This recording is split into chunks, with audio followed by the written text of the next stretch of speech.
Good morning guys. അങ്ങനെ ഞാൻ രാവിലെ ജിമ്മിൽ പോയിട്ട് വന്നപ്പോഴത്തേക്ക് അച്ഛൻ പയറൊക്കെ പറിച്ച് വെച്ചേക്കുന്നു. ഇന്നാൾ ഞങ്ങൾ കുറേ പറിച്ചായിരുന്നു. അങ്ങനെ പിന്നെ രാവിലെ അതെല്ലാം പറിച്ച് കഴിഞ്ഞ് കുറേ ഞങ്ങൾ കെട്ടായിട്ട് ഇങ്ങനെ വെച്ച് അത് വീടിൻ്റെ അടുത്തുള്ളവർക്കും പിന്നെ ഞങ്ങളുടെ മാമിമാർക്കൊക്കെ കൊടുത്ത് ഒരു കെട്ട് 50 രൂപ അങ്ങനെ വെച്ചിട്ടാണ് കൊടുത്തത്. അച്ഛനാണ് ഇതിൻ്റെ മെയിനായിട്ടുള്ള മേൽനോട്ടക്കാരൻ.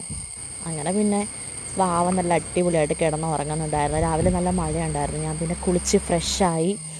അത് കഴിഞ്ഞിട്ട് പിന്നെ ഓരോ കെട്ടുകളൊക്കെ ആയി അച്ഛൻ അങ്ങോട്ടൊക്കെ കൊണ്ടുപോയി. കുറേ പേർക്ക് വേണം എന്നൊക്കെ പറഞ്ഞു. അത് കഴിഞ്ഞിട്ട് ഞാൻ പിന്നെ പിസ്ത കഴിച്ച്. പിന്നെ ബ്രേക്ക്ഫാസ്റ്റ് രാവിലെ ദോശയും ചമ്മന്തിയായിരുന്നു. അതൊക്കെ കഴിച്ചിട്ട് ചേച്ചിയും കുഞ്ഞിനെ കൊണ്ട് ഹോസ്പിറ്റലിൽ പോകണം. അങ്ങനെ ഞങ്ങളെല്ലാവരും റെഡിയായി ഹോസ്പിറ്റലിൽ പോയി.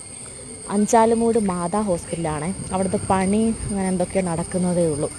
അങ്ങനെ പിന്നെ ഞങ്ങൾ അവിടെ കയറി. പിന്നെ ഇവളുടെ ഡെലിവറിയൊക്കെ കഴിഞ്ഞുകൊണ്ട് പിന്നെ കുറേ നേരം പോസ്റ്റ് ആവേണ്ട അവസ്ഥയൊന്നും വന്നില്ല. ഞാൻ വിചാരിച്ച് പോസ്റ്റ് ആവുമെന്ന്, അതൊന്നും വേണ്ടായിരുന്നു. അങ്ങനെ പിന്നെ ഡോക്ടറിനെയൊക്കെ കണ്ട് ഫാർമസിയിൽ നിന്ന് ഞങ്ങൾ മരുന്നൊക്കെ മേടിച്ച് അത് കഴിഞ്ഞിട്ട് ഞങ്ങൾ അവിടെ നിന്ന് ഇറങ്ങി ഒരു കടയിൽ കയറിയിട്ട് കട്ട്ലറ്റ് പിന്നെ ക്യാരറ്റ് ജ്യൂസ് കുടിച്ചു. ഞാൻ ക്യാരറ്റ് ജ്യൂസാണ് കുടിച്ചത്, അവർ ഫ്രൂട്ട് സലാഡാണ് കഴിച്ചത്. പിന്നെ ഞാൻ അതിനകത്തുനിന്ന് നട്ട്സൊക്കെ എടുത്ത് കഴിക്കുന്നുണ്ടായിരുന്നു. അങ്ങനെ പിന്നെ അതൊക്കെ കഴിഞ്ഞ് ഫ്രൂട്ട്സ് കടയിൽ വന്ന് കുറച്ച് ഫ്രൂട്ട്സൊക്കെ മേടിച്ച്. മെയിനായിട്ട് മാങ്ങയാണ് വാങ്ങിച്ചത്. മാങ്ങ ഇപ്പം അതിൻ്റെ സീസണാണല്ലോ.